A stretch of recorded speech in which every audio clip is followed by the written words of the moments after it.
మాటలో చెప్పాలంటే గాంధీ అంబేద్కర్ నాటి ఒప్పందం మళ్ళా గుర్తుకొస్తుంది. గాంధీ అంబేద్కర్ కాలం నాటి 1932 పూనా ఒడంబడిక మళ్ళా గుర్తుకొస్తుంది. గాంధీతో ఒప్పందం గుర్చుకున్న సమయంలో అంబేద్కర్ అన్న మాట నాకు టెంకాయలో ఉండబడే కొబ్బరి గాంధీ తీసుకొని ఉత్త చిప్ప నా చేతికి ఇచ్చిండని చెప్పి ఆయన ఆవేదన చెందడమే కాకుండా ఆయన జీవించినంత కాలం ఆ ఒప్పందం వల్ల జరిగిన నష్టం మాత్రమే గుర్తు చేసుకుంటూ పోయాడు. ఇప్పుడు వర్గీకరణ వచ్చినట్టే, కానీ చట్టం రాకముందే వేలాది ఉద్యోగ అవకాశాలు ఇప్పటికే మాలలకు రేవంత్ రెడ్డి దోచిపెట్టాడు. ఈ చట్టం నిన్న వచ్చింది. ఈ చట్టం రాకముందే వేలాది ఉద్యోగాలు మాలలకు రేవంత్ రెడ్డి గారు దోచిపెట్టాడు. మాలలతో కుమ్మక్కైన వెంకటస్వామి గారి కుటుంబంతో కుమ్మక్కైన మాదిగల పేరుతో రాజకీయ లబ్ధి పొందిన దామోదర్ నరసింహ కూడా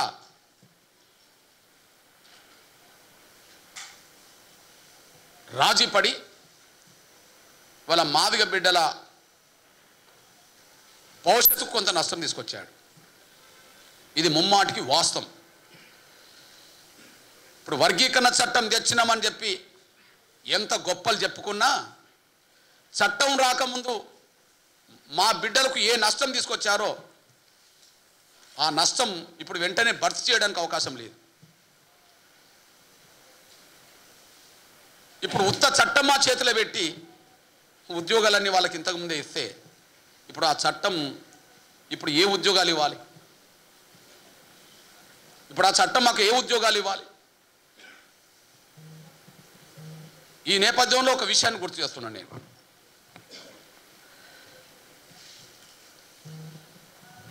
ముఖ్యమంత్రి ఇచ్చిన మాట తప్పుకున్నాడు. ప్రభుత్వం తీసుకున్న నిర్ణయాన్ని విస్మరించారు. ముఖ్యమంత్రి ఆగస్టు 1వ తారీఖు నాడు నిండు శాసనసభలో సుప్రీంకోర్టు తీర్పు వచ్చిన రోజే మాట్లాడుతూ గత నోటిఫికేషన్లు కూడా వర్గీకరణ వర్తింపజేస్తాము అని అన్నాడు. గత నోటిఫికేషన్లు కూడా వర్గీకరణ వర్తింపజేస్తాము అని అన్నాడు. గత నోటిఫికేషన్లకు వర్గీకరణ వర్తింపజేయకుండానే వర్గీకరణ చట్టం రాకముందే టీచర్ పోస్టులతో పాటు జూనియర్ లెక్చరర్ పోస్టులతో పాటు చాలా డిపార్ట్మెంట్లలో ఉద్యోగాలు భర్తీ చేశాడు. రేవంత్ రెడ్డి గారు ఇచ్చిన మాట నిలబెట్టుకోలేదు అనడానికి సాక్ష్యం. ఈ మధ్య కాలంలో ఎంఆర్పిఎస్ అనుబంధ విభాగాల కార్యకర్తలు నాయకులు ఒకవైపు దీక్షల్లో ధర్నాలు ఉన్న కాలంలోనే వర్గీకరణ జరిగాకనే గ్రూప్ 1 ఫలితాలు ప్రకటించాలని, వర్గీకరణ జరిగాకనే గ్రూప్ 2 గ్రూప్ 3 ఫలితాలు ప్రకటించాలని ఒకవైపు మేము దీక్షల్లో ధర్నాలు ఉండగానే ఆగ మేఘాల మీద ఎందుకు అంత తొందరపడాల్సి వచ్చిందో, ఆగ మేఘాల మీద ఎందుకు అంత తొందరపడాల్సి వచ్చిందో ఒక వారం తిరగకముందే 5 డిపార్ట్మెంట్లలో ఫలితాలు ప్రకటించారు. ఒక వారం తిరగకముందు ఉమ్మడి ఆంధ్రప్రదేశ్ మొదలుకొని తెలంగాణ రాష్ట్రంలో ఏనాడు కూడా ఒక వారం రోజుల్లోనే 5-6 డిపార్ట్మెంట్లో ఈ ఫలితాలు ప్రకటించింది ఇక్కడ కనిపించలే. ఒకవైపు నిన్న 18వ తారీఖు నాడు చట్టం తెస్తామని ముందే చెప్పి అంతకు ముందే 11, 12, 14 తారీఖుల్లో గ్రూప్ 1, గ్రూప్ 2, గ్రూప్ 3 ఫలితాలను ప్రకటించారు. ఇంకొక 4 రోజుల్లో చట్టం వస్తుందని తెలిసినా కూడా ఆ చట్టం రాకముందే ఇంత తొందరగా చేయాల్సిన అవసరం ఎందుకు వచ్చింది అనే ప్రశ్నకు జవాబు లేదు. అంతకంటే ముఖ్యంగా ఒక మాట చెప్పుకుంటూ వచ్చారు. గతంలో నోటిఫికేషన్ ఇచ్చినప్పుడు వర్గీకరణ లేదు కదా, గతంలో నోటిఫికేషన్లు ఇచ్చినప్పుడు వర్గీకరణ లేదు కదా, మరి గతంలో నోటిఫికేషన్ వచ్చినప్పుడు వర్గీకరణ లేనప్పుడు ఆ నోటిఫికేషన్లకు ఇప్పుడు వర్గీకరణ ఎట్లా వర్తింపజేస్తామని చెప్పి ఇప్పుడు మళ్ళీ ముఖ్యమంత్రి కాకుండా వేరే మంత్రులతోటి, వేరే దళారులతోటి, కొంతమంది ఎమ్మెల్యేలతోటి ముఖ్యమంత్రి మాట్లాడిస్తున్నాడు. మరి గత నోటిఫికేషన్లకు వర్గీకరణ లేనప్పుడు ఇప్పుడు ఎట్లా వర్గీకరణ వర్తింపజేస్తామని ఇప్పుడు మాట్లాడుతున్న వాళ్ళు, మరి ముఖ్యమంత్రి గత నోటిఫికేషన్లకు వర్గీకరణ వర్తింపజేస్తామని ఎందుకు హామీ ఇచ్చిండో వాళ్ళు అడుగుతలేరు, ఈయన చెప్పట్లేదు. వాళ్ళు అడుగుతలేరు, ఈయన చెప్పట్లేదు. ఒకవేళ గత నోటిఫికేషన్లో కూడా వర్గీకరణ వర్తింపజేయడం కుదరదు కదా అని సమాజం ఎవరని అనుకుంటే, గత నోటిఫికేషన్లకు వర్గీకరణ వర్తింపజేయడం ఇప్పుడు కుదరదు కదా అని చెప్పి ఎవరన్నా సమాజంలో ఇతర వర్గాలు అనుకుంటే, మరి కాంగ్రెస్ ప్రభుత్వాలు ఉన్నప్పుడే ఈ ద్వంద్వ విధానం ఎందుకు వస్తుంది? కాంగ్రెస్ ప్రభుత్వం ఉన్నప్పుడే ఈ ద్వంద్వ విధానం ఎందుకు వస్తుంది? మీకు ఒక విషయాన్ని గుర్తు చేస్తున్నాను నేను. తెలుగుదేశం ప్రభుత్వం ఉన్నప్పుడు గ్రూప్ 1 పోస్టులకు సంబంధించిన విషయంలో 2003 నవంబర్ 11న గ్రూప్ 1 పోస్టులకు నోటిఫికేషన్ జారీ చేశారు. 2003 తెలుగుదేశం ప్రభుత్వం ఉన్నది. గ్రూప్ 1 పోస్టులకు 116 పోస్టులకు నోటిఫికేషన్ ఇచ్చారు. అప్పుడు వర్గీకరణ ఉన్నది. కాంగ్రెస్ ప్రభుత్వం వచ్చినాక దాన్ని మళ్ళీ రివైజ్ చేస్తూ అదే నోటిఫికేషన్ని మళ్ళీ రెండోసారి ఇచ్చారు. అది జూన్ 6వ తారీఖు నాడు ఇచ్చారు 2004. అప్పటికీ వర్గీకరణ ఉన్నది. అంటే వర్గీకరణ ఉన్నప్పుడే 2 సార్లు నోటిఫికేషన్ జారీ చేశారు. వర్గీకరణ ఉన్నప్పుడే ఎగ్జామ్ కూడా జరిగింది, రద్దు కాలే. కానీ ఫలితాలు ప్రకటించే సమయానికి సుప్రీంకోర్టులో ఎస్సీ వర్గీకరణకు వ్యతిరేకంగా తీర్పు వచ్చింది.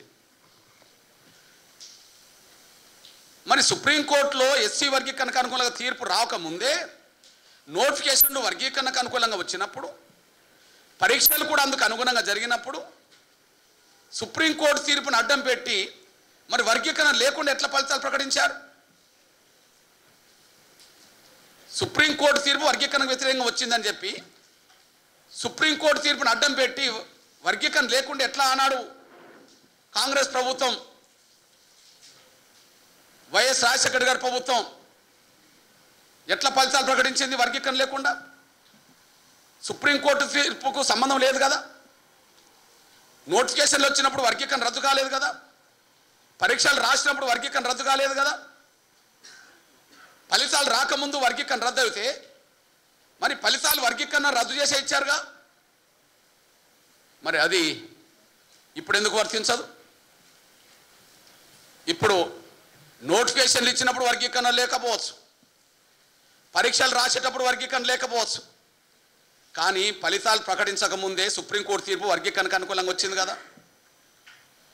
ఫలితాలు ప్రకటించకముందే సుప్రీంకోర్టు తీర్పు ఆగస్టు 1నే వచ్చింది కదా. మరి సుప్రీంకోర్టు తీర్పును ఆసరా చేసుకొని గతంలో సుప్రీంకోర్టు తీర్పు వల్లనే గత నోటిఫికేషన్లకు వర్తింపజేయలేకుండా వర్గీకరణ రద్దు చేసినాం కనుక ఇప్పుడు గత నోటిఫికేషన్లు వర్గీకరణ లేకపోయినా ఇప్పుడు సుప్రీంకోర్టు తీర్పు వర్గీకరణకు అనుకూల తీర్పు ఇచ్చింది కాబట్టి దానికి అనుగుణంగా గ్రూప్ 1 పరీక్షల ఫలితాలు కూడా వర్గీకరణకు అనుకూలంగా ప్రకటిస్తామని ఎందుకు నిర్ణయం తీసుకోలే? అంటే అప్పుడు కాంగ్రెస్ ప్రభుత్వం ఉన్నది, ఇప్పుడు కాంగ్రెస్ ప్రభుత్వం ఉన్నది. అప్పుడు నోటిఫికేషన్లు వచ్చినప్పుడు వర్గీకరణ ఉన్నది, కానీ ఫలితాలు ప్రకటించే సమయానికి వర్గీకరణ లేదు, ఫలితాలు వర్గీకరణ లేకుండా ప్రకటించారు. ఇప్పుడు సుప్రీంకోర్టు తీర్పు రాకముందు నోటిఫికేషన్ వర్గీకరణ లేకుండా ఇచ్చిండ్రు, కానీ సుప్రీంకోర్టు తీర్పు వచ్చినాక వర్గీకరణకు అనుకూలంగా ఫలితాలు ప్రకటించలేదు, వర్గీకరణ లేకుండా ఫలితాలు ప్రకటించారు. అంటే అప్పుడు కాంగ్రెస్ ప్రభుత్వం మాలల ఒత్తిడికి తలొగ్గి వర్గీకరణ అమలు చేయలేదు. నోటిఫికేషన్లు వర్గీకరణకు అనుకూలంగా వచ్చినప్పుడు కూడా, పరీక్షలు కూడా వర్గీకరణకు అనుకూలంగా సందర్భంగానే జరిగినప్పుడు కూడా ఉన్నప్పుడు జరిగినప్పుడు కూడా. కానీ మాలల ఒత్తిడికి తలొగ్గి అప్పుడు సుప్రీంకోర్టు తీర్పును అమలు చేయించుకున్నారు. 116 పోస్టులు అప్పుడు సుప్రీంకోర్టు తీర్పును అమలు చేయించుకున్నారు. కానీ ఇప్పుడు అదే సుప్రీంకోర్టు తీర్పును అమలు కాకుండా అడ్డుపడ్డారు. అప్పుడు కాంగ్రెసే, ఇప్పుడు కాంగ్రెసే. అప్పుడు కాంగ్రెసే, ఇప్పుడు కాంగ్రెసే. అప్పటికిప్పటి తేడిందంటే అప్పుడు 116 మాత్రమే గ్రూప్ 1 పోస్టులు. ఇప్పుడు కేసీఆర్ నోటిఫికేషన్ ఇచ్చేటప్పుడు 503, ఇప్పుడు 60 పెంచి 563 అయినాయి. ఈ 563 అంటే మన జీవితకాలంలో అంత పెద్దగా మళ్ళీ మనం చూస్తామా? మనం మరొక 5 ఏళ్లలో మనం చూస్తామా? మరో 10 ఏళ్లలో అంత పెద్ద నోటిఫికేషన్ మనం చూస్తామా? చూడలేం. అంటే ఇప్పుడు చట్టం మా చేతికి వచ్చింది, కానీ గ్రూప్ 1లో మాకు రావాల్సిన అవకాశాలు రాకుండా పోయినాయి కదా. ఇప్పుడు చట్టం మా చేతికి వస్తుందేమో, గవర్నర్ ఆమోదంతో జీవో వస్తుందేమో, అయితే మాకు ఆ గ్రూప్ 1 పోస్టులో మాకు న్యాయం జరుగుతుందా? మళ్ళా గ్రూప్ 1 పోస్టులో నష్ట నివారణ చేస్తారా? నష్టాన్ని భర్తీ చేస్తారా? రేపు వచ్చే సంవత్సరం మళ్ళా కొత్త నోటిఫికేషన్ ఇస్తారా గ్రూప్ 1 కోసం? మరొచ్చే సంవత్సరం ఇస్తారా? ఇవ్వరు.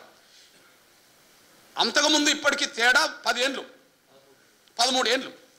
అంటే ఒక గ్రూప్ 1 నోటిఫికేషన్ రావడానికి 13 ఏళ్ళు పట్టింది కదా.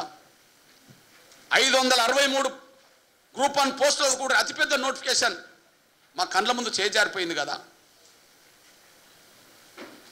మళ్ళీ ఒక 10 ఏళ్ళు 5 ఏళ్ళు కూడా నోటిఫికేషన్ ఇవ్వడానికి అవకాశం లేదు కదా. అంటే ఎంతమంది మా నిరుద్యోగ మాదిగ బిడ్డల వర్గీకరణ కోరుకునే దళిత బిడ్డలకు తీరని అన్యాయం చేసింది కాంగ్రెస్ ప్రభుత్వం కాదా? తీరని అన్యాయం చేసింది కాంగ్రెస్ ప్రభుత్వం కాదా? అట్లా గ్రూప్ 2లో కూడా అట్లా మాకు నష్టం జరిగినట్టే కదా. గ్రూప్ 3లో కూడా మనకు నష్టం జరిగిందన్నట్టే కదా. ఈ నష్టానికి కారణం రేవంత్ రెడ్డి సర్కార్ కాదా?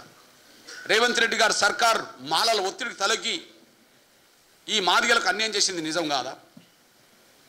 మేము మాట్లాడింది నిజం కాకపోతే వర్గీకరణ